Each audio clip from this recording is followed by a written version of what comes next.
خداوند آپ کے ساتھ ہو۔ ہمارے خدا کی سنسی کی انجیل بمطابق مقدس مرکز مقدس مرکز کے مطابق لکھی گئی ہمارے خدا کی سنسی کی انجیل اس کا چھٹا باب اس کی پہلی آیت سے 12ویں آیت مقدسہ۔ پھر وہ ان سے تمثیلوں میں بات کرنے لگا کہ ایک شخص نے داغستان لگایا اور اس کے چاروں طرف احاطہ گھیرا اور کھود کر پل گڑا اور برج بنایا اور اسے اجارہ داروں کو اجارے پر دے کر غیر ملک میں چلا گیا۔ پھر وقت پر اس نے ایک نوکر کو اجارہ داروں کے پاس بھیجا تاکہ وہ اجارہ داروں سے پاکستان کے پلوں میں سے لے لے۔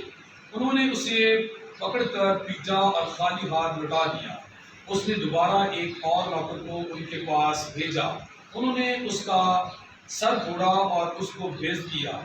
پھر اس نے ایک اور کو بھیجا، انہوں نے اسے قتل کیا۔ پھر اور بٹیروں کو بھیجا، انہوں نے ان میں سے بعض کو پیٹا اور بعض کو قتل کیا۔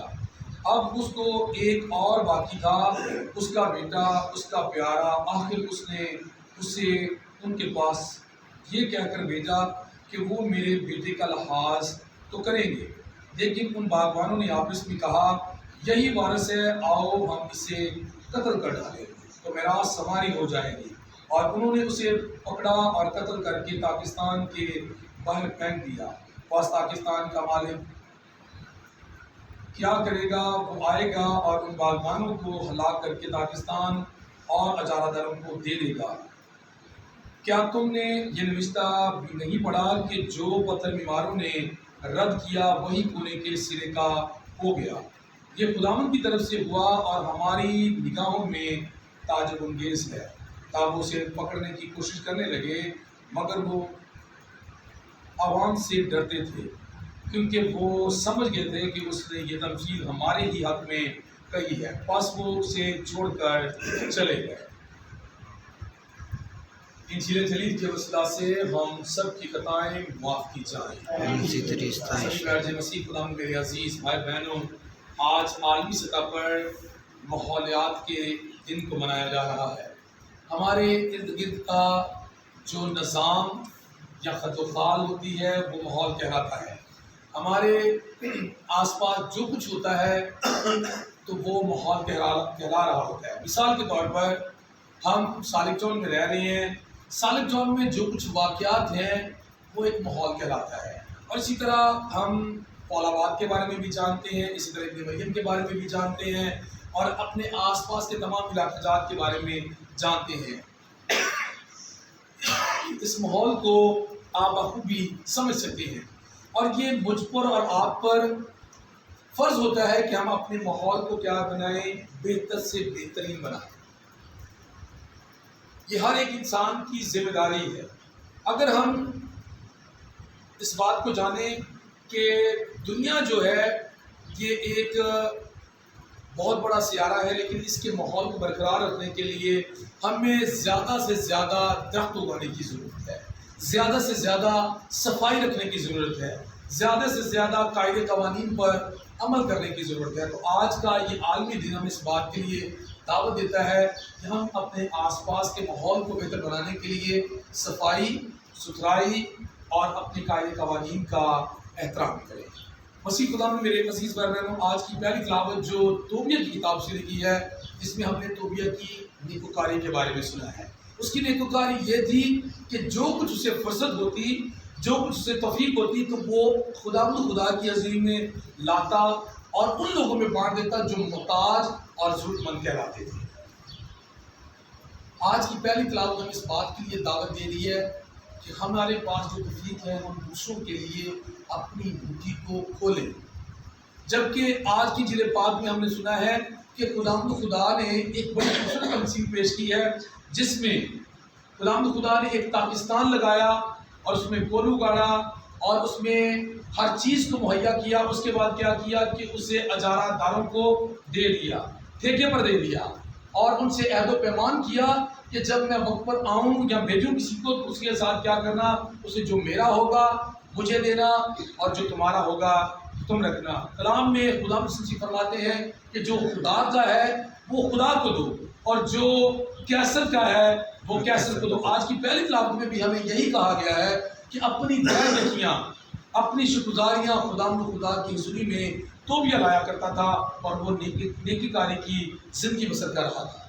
جبکہ اس تمثیل میں جب یہ بات سنائی جا رہی ہے، یسوع مسیح تمثیل سنا رہے ہیں کہ ایک پاکستان لگایا گیا، کل اگاڑا گیا، اور اس میں کیا کیا گیا، وہ ٹھیکے پر دے دیا گیا اور ان سے عہد و پیمان کیا گیا۔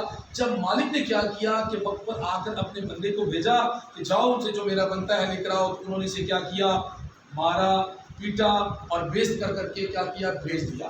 پھر دوبارہ سے کسی اور کو بھیجا گیا، اس کا سر پھوڑا گیا، اسے بھی بیزت کیا گیا اور اسے بھی بھیج دیا گیا۔ پھر اس نے اور کو بھیجا، اس کے ساتھ بھی ویسا ہی کیا گیا۔ پھر اس نے زیادہ لوگوں کو بھیجا، ان میں سے انہوں نے کیا کیا، کسی کو مارا، کسی کو پیٹا، کسی کو قتل کر دیا۔ آخر کار اس نے کہا کہ ایک ہے میرے پاس، شاید اس کا کیا کریں گے، لحاظ کریں گے۔ تو آخر کار مالک نے اپنے بیٹے کو بھیجا، مالک نے اپنے بیٹے کو بھیجا، تو انہوں نے اسے دور سے دیکھتے ہوئے کہا کہ یہی مختار ہے، یہی مالک ہے، آؤ ہم اسے کیا کریں، ہلاک کریں۔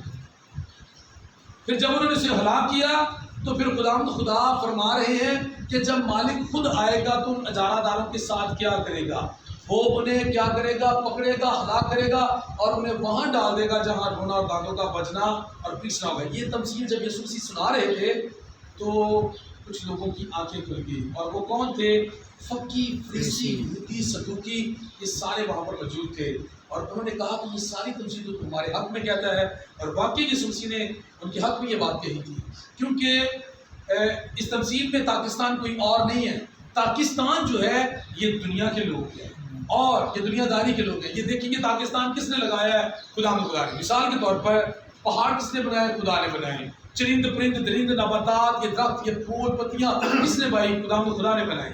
اور پھر یہاں تک کہ خدا نے آدم کو بھی اپنے ہاتھوں سے بنایا، اور اسے ہی کیا دے دیا گیا، ٹھیکہ دے دیا گیا، اور اسی نسل میں سے فقی، فریسی، صدوقی جو ہیں ان پر یہ ٹھیکہ عائد ہوتا ہے کہ وہ مذہبی ٹھیکیدار بنے ہوئے تھے، اور خدا یسوع مسیح نے ان کے سامنے ایسی تمثیل رکھی کہ ان کے منہ کو کیا کر دیا، بند کر دیا، اور وہ طیش میں آئے یسوع مسیح کو مارنا اور ہلاک کر دینا چاہتے تھے۔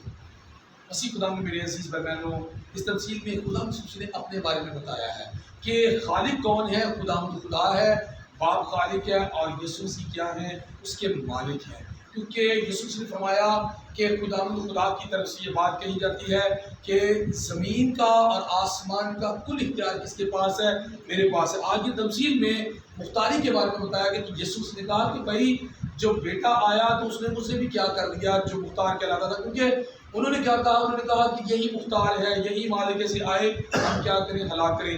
اور فقی اور فریسیوں نے جو مذہبی ٹھیکیدار بنے ہوئے تھے، انہوں نے یسوع مسیح کو کیا کیا، ہلاک کر دیا۔ کیونکہ مختار کون ہے، یسوع مسیح ہے۔ اختیار والا کون ہے، یسوع مسیح ہے۔